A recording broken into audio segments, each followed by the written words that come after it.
Hey, good morning. Welcome to What You Need to Know in the NBA for March 30th. A lot to get to, but we start with the Russell Westbrook show. Russell Westbrook had 35 points, 21 assists, and 14 rebounds against the Indiana Pacers. It was reminiscent of the MVP season he had with OKC because Bradley Beal sat out. He was the guy handling the ball each and every play, setting everybody up. 35 points, 20 assists. That triple-double line is the first in NBA history.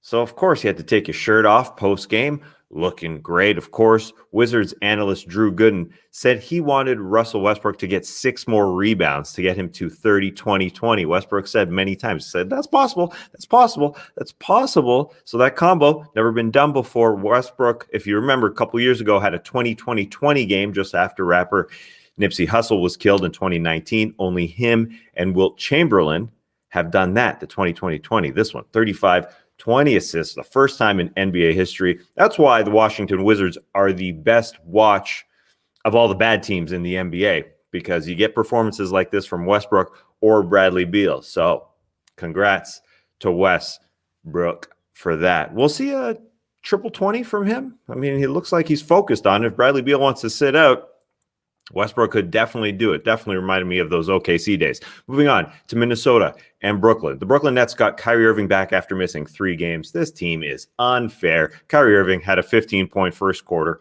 Masterful Kyrie, dominating with both hands. He had 27. James Harden had 38.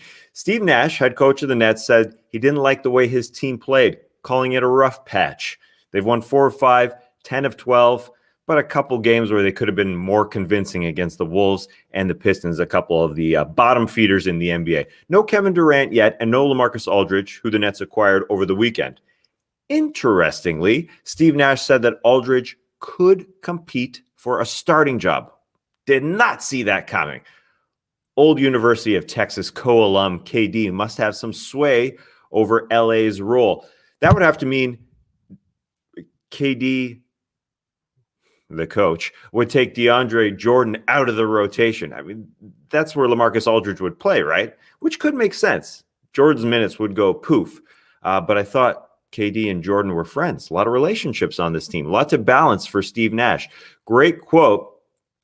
I guess you could call it a quote from Steve Nash when he was asked, how do you react to your team being called villains? Rah! Just a rah! Yeah, he's a villain. Great stuff. Great stuff from Steve Nash. Thanks to Malika Andrews for that sound.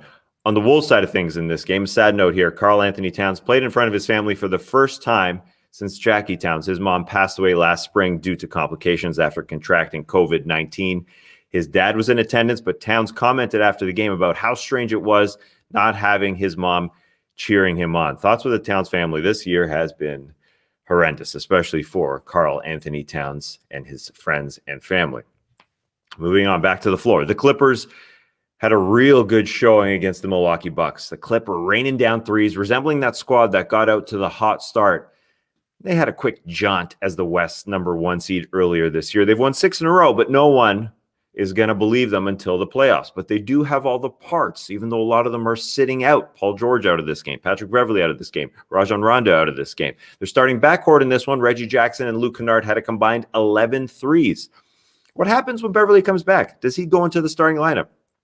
Does Kennard come out? More of a ball mover who has been impressing. Good problems for Ty Lue. No problems for the Clippers' Serge Ibaka. His fashion stays on point, as it did with the Toronto Raptors. Yes, he does fashion. He does art, as Serge said, with that bucket hat and that fancy scarf/mask. Moving on, the Rockets GM Rafael Stone had some head-turning comments about his trade deadline move of sending Victor Oladipo to the Heat. He said the organization made a decision that Victor Oladipo, quote, wasn't a good fit. But if you remember, they did offer him a 2-year extension earlier this year. Maybe that means Oladipo would have been a trade chip the whole way through his 2-year extension, which is smart in my opinion. Stone also said that he doesn't regret the James Harden deal where they got back a ton of picks, but no young star. They got Oladipo back, who they've already moved on for Kelly Olynyk and Avery Bradley. And that also, when it comes to that four-way trade, the media isn't privy to everything that happened. So he's defending that trade. Thanks to the Athletic's Kelly Eco for that reporting. That would have to mean for me that Oladipo didn't want to be there or didn't want to lead a young team or didn't want to pass enough. I can't wait to watch what he does in Miami. Hasn't played yet. Miami beat the Knicks without Oladipo on Monday. He hasn't played since the trade, but they got 27 from Jimmy Butler. The Rockets, his old team, lost to the Grizzlies, who pulled away late, although Kelly Olynyk has been balling since the move. He had 25. The Celtics' winning act ended at 2 straight games against the Pelicans.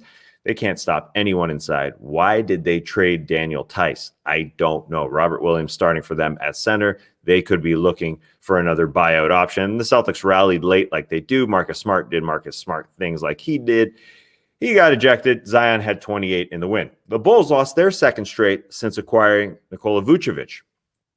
They lost to the Warriors and Steph Curry's hurt butt. Curry returned after missing 5 straight with a bruised tailbone. He had 32 on 6 3-pointers, but said that pain isn't going away in his tailbone anytime soon.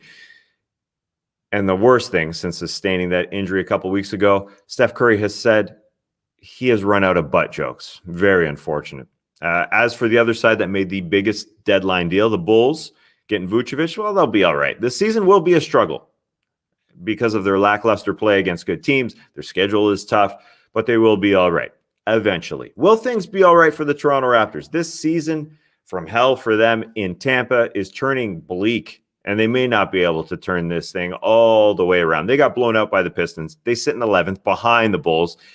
They can obviously still make the play-in tournament, those 7 to 10 seeds, but I think you can kiss that playoff lock seed of number 6 goodbye, although it's not far away, but there's still a lot of teams in between them and the 6-seeded Atlanta Hawks right now. Seems kind of out of question for the Raptors. They do get OKC on Wednesday, but no game is a lock. Rounding out the 11-game schedule on Monday, the best team in the NBA, the Jazz, crush the Cavs. That's expected. The Kings continue to tease fans looking for a young team to get behind. They won their 5th straight, this time beating the Spurs.